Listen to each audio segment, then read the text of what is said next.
No, you won't have a standing seat on an airplane anytime soon. Like a monster in a horror film, the idea of standing seats on airplanes keeps coming back to life. Most recently, the concept popped up last week when the Italian airline seat manufacturer showed off the 3.0 version of its Skyrider model. That followed it's a higher than normal chair that appears to have been borrowed from a bike seat to save space. Passengers with no airlines have placed an order for the seats, Avio Interior's engineering advisor Gaetano Perugini told the Washington Post on Wednesday, though he said there has been a lot of interest.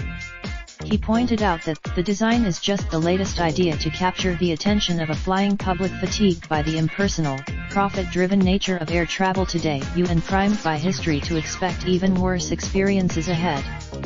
Aircraft the road to where we are today is paved with goofy patents that went nowhere, says Richard Abolafia, an aviation analyst at Teal Group. In a 2018 when a previous version made the rounds, Avio Interiors said the design would allow airlines to increase the number of passengers by 20%, boosting their profits. Perugini clarified, the meaning of Skyrider is not to put thousands of people inside of a cabin, but to create a new arrangement not existing in our days in which you are able to create a multi-class configuration, but at the maximum allowed passenger capacity, Perugini says. He described the experience as an acceptable comfort, not the best comfort. Acceptable comfort aside, experts question the safety of such a setup. Bill Waldock, you look at it from a crash readiness standpoint, there's just no way, says Waldock, director of the crash lab at the university's Prescott, Arizona, campus. For his part, Waldock and other experts also said packing an airplane with more passengers could make it difficult to meet a Federal Aviation Administration rule that requires planes to be able to fully evacuate in 90 seconds in an emergency.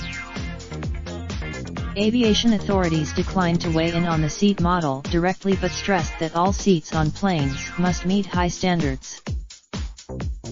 The FAA's requirements are performance-based, and do not specify a type of seat design, the Federal Aviation Administration said in an email.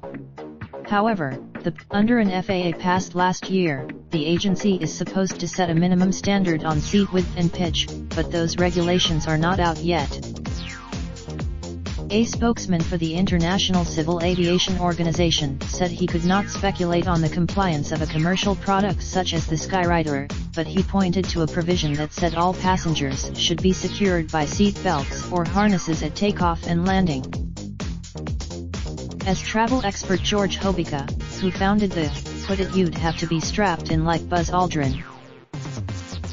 Abolafia said his main objection to standing seats is economic. Airline prices, you look at the history of aviation, and it gets cheaper and cheaper every year, and you're kind of down to very low fares, he says. It becomes a quest. Still, he said the idea could be an attractive one for low-cost carriers to float with investors. Indeed, but even without standing seats, flying has grown less comfortable in economy classes as airlines try to wring more revenue out of every passenger and part of a plane.